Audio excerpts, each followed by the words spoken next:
All right, so it's another day, and I'm gonna try my hand at some heat treating. So let me show you what I've got. First off, got my welding gloves. So it's gonna get really hot. I've got some canola oil and got an ammo case to, because these things are waterproof, to seal it up in. And then it's also metal, which will let me put it close to the fire and let it get a little warm. So when I quench, it's not such a drastic change. I did not have any blacksmith pliers, so I went and got some long-handled needle nose. I hope they work. It's sketchy. I might go get some vice grips out of my shop.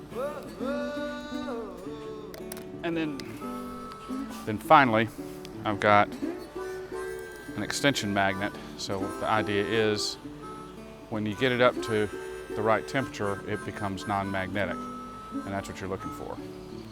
So I'll put it in the fire, we'll pull it back out when it's the right color, test it, and then that'll let me, and I'll leave it in there for a couple more minutes, and then we'll go back and forth a couple times like that.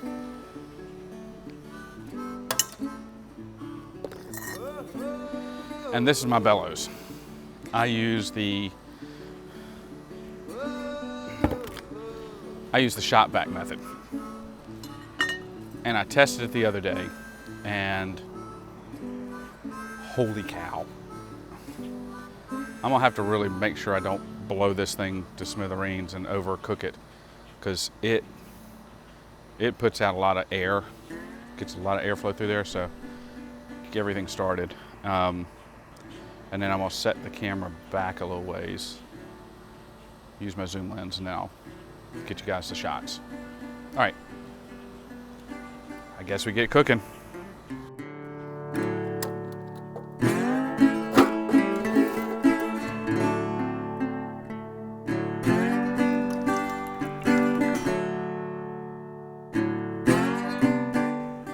Okay, so this is my practice steel. You see, it's red. Well, it's still magnetic, so it hasn't gotten up to temperature. So now I'm gonna, I'll show you what I'm gonna do with the knife. So now I hit it with the blast.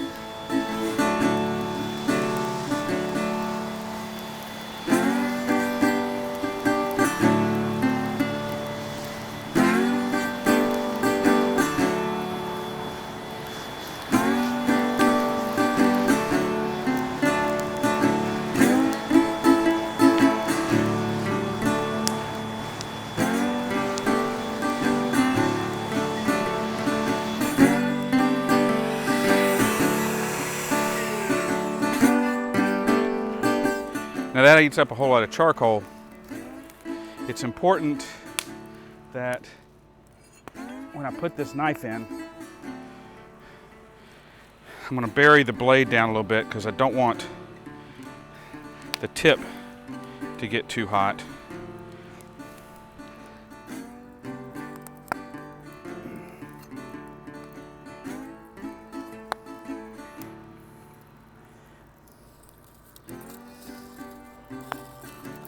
So I'm gonna get it good down in there, that way.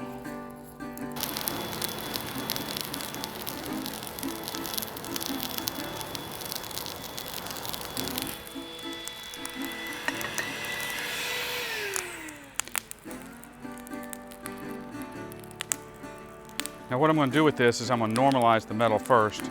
So I'm going to put it in here, I'm going to get it up to temperature, and I'm going to set it down and let it cool on its own, slowly. It shouldn't take too terribly long to cool down. I'm going to do that twice, The third time I'm going to quench it, but by that time my oil should be nice and warm, being that close. It's now non-magnetic, so I'm just going to let it cool down here on the rock, and then we'll do that again. Okay, this is the final cycle, and then we'll do the quench. We got that in there. Put a little bit more charcoal on top.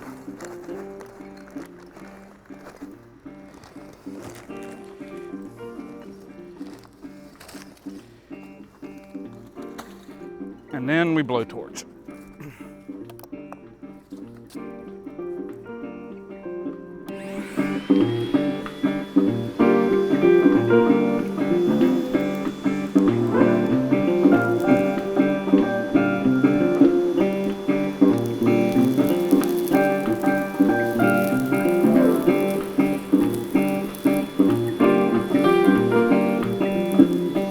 Now when I quench this last time, this one I gotta be really careful about. I just wanna make sure I get the full blade heat treated so I don't have a really soft spot or overly soft spot. So when I do this last dunking, before I do it, I'm gonna arrange my container so I can go straight in. And I can't drop it. If I drop it, it'll probably shatter.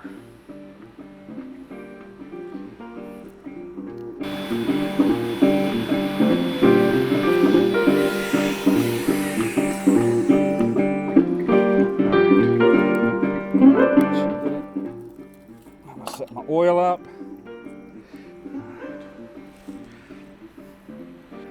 Last check for magnetism.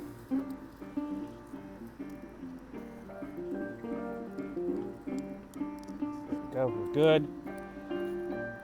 Now,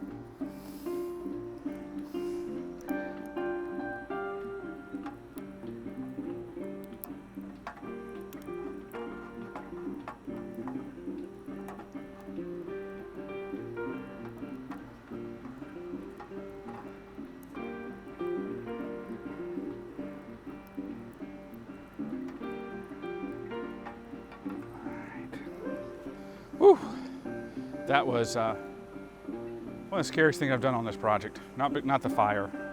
That's kind of fun. I'm an Eagle Scout, and there's an old saying that Eagle Scouts are just pyromaniacs with a badge. So anyway, no, it was one false move could make or break basically a week's worth of work, and wouldn't be that bad. I mean, I could always make another one, but whew, that was scary.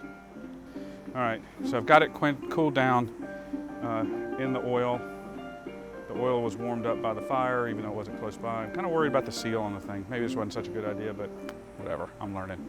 So I'm gonna pull that out and dry it off, and then we'll take it in and do a hardness test. See if it worked. If it did, great. Didn't, yeah, well, that sucks.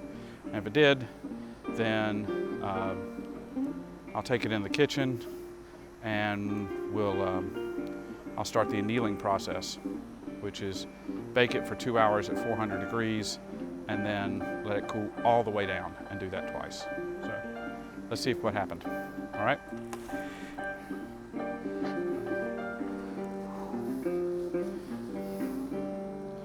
Success. It's all black, but get these gloves on. Now we got to check the hardness on it, and let's see what happens. Because maybe it worked. Let's see. Okay, so I just removed some more of that black.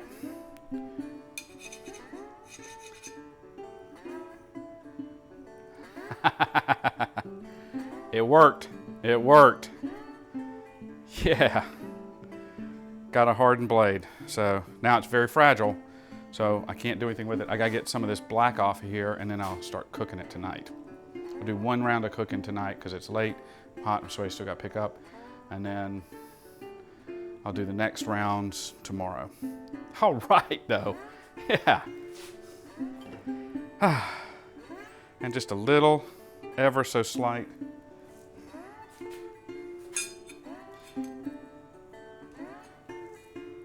It warped maybe, I don't know. I don't even think it warped to 64th, but that's what it's supposed to sound like. So there we go. All right, till tomorrow. All right, so yeah, that was exciting last night. Wow, never done that before. Never, that was really something else, but came out really cool. So when we left off, I was worried that that the blade had warped a little bit. So I went online, and a guy I saw online suggested taking C-clamps, putting it on the on a very flat surface when you're doing the tempering, and works for him. Now he does a thing where he puts it in there for an hour, then quenches it really in water, and I don't like the stress that's going to put on it. So I have done this kind of thing when I'm welding, which is I've had some stuff warp when I'm welding because metal will move if it's unevenly heated. But if you clamp it down really tight so it can't move, heat it, when it comes back to cool state, it'll flatten out, it'll straighten out, it eases up. So removes those stresses that's causing the warping. So let's see if this works.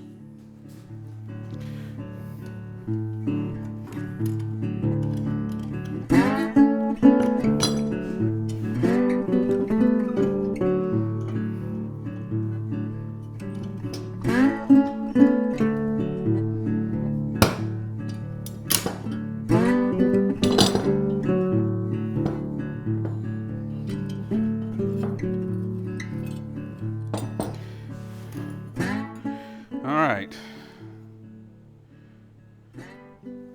Can't tell yet. Let's see.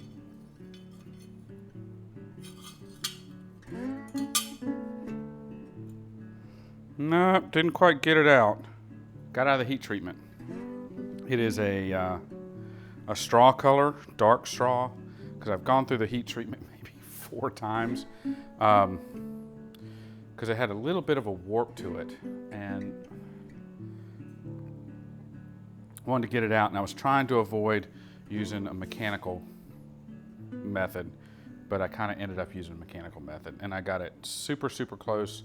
I think it's close enough definitely close enough for government work. So now I'm gonna start working on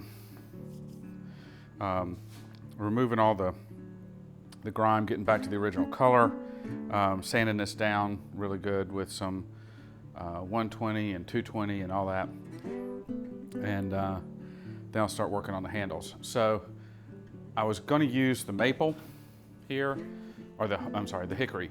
I was going to use a hickory here, but I decided against that, and I got some scales. I got some scales from Bushcraft, and let me show you what they look like.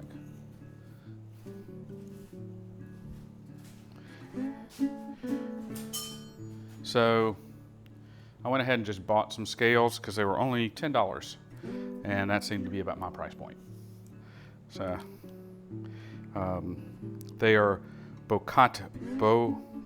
I don't know. I just really like the grain pattern on these a lot, and they're already cut, sanded, which isn't a problem. I can do all that, and maybe another project I'll work on, actually finding some good wood that I want to use and make handles from. The more I thought about what I wanted the look of the knife to be, I wanted it to be a darker handle than I had, and I didn't want to do oak. And I've got my walnut, but I'm saving that for a special project, really personal thing. So I I kind of just went and, call it cheated, I don't know. Call it whatever you want. I went ahead and just bought some scales. Let me open them up here.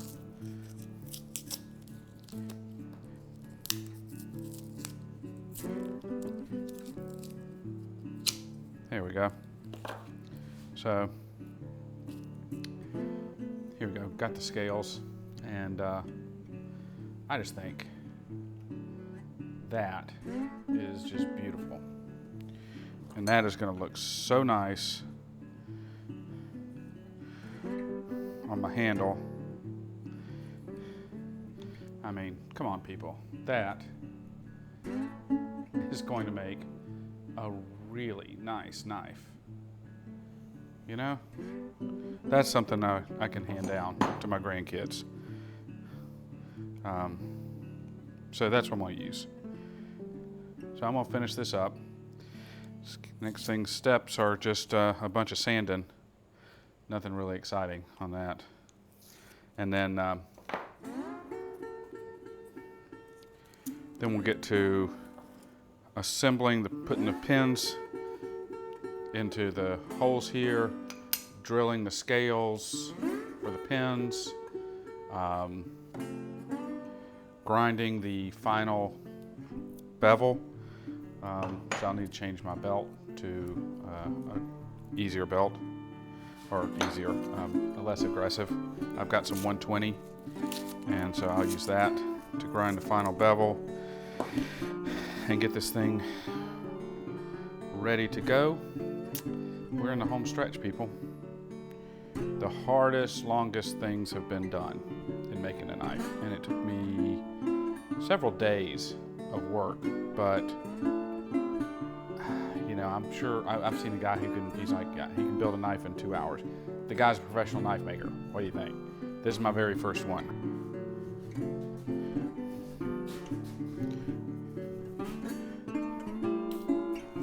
Just a little bit of WD-40 on there. I'm just removing all that color from the tempering. Annealing.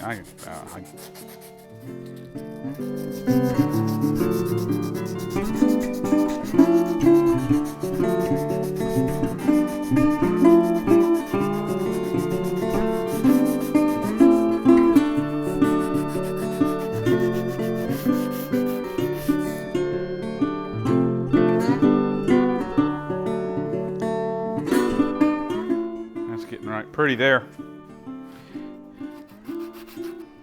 The reason you're using WD-40, even though, you know, it's a quote lubricant, so I don't want to use water because 1095 rusts really fast. And what I'm doing is I'm using it to clear away the parts that have already been sanded.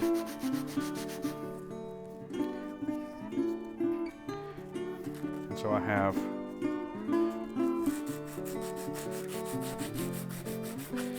better sandpaper to work with. Now you can see what it starts out as. So it started out as this color, and now you just sand off that upper layer and you get back to the original metal, and that's what I'm doing now.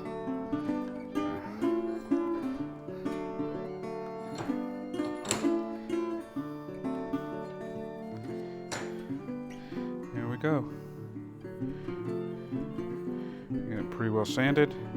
This will all come out because when I do a final sanding, I'm gonna polish this up really good. But yeah, came out nice. I'm pleased. So now on to the next steps.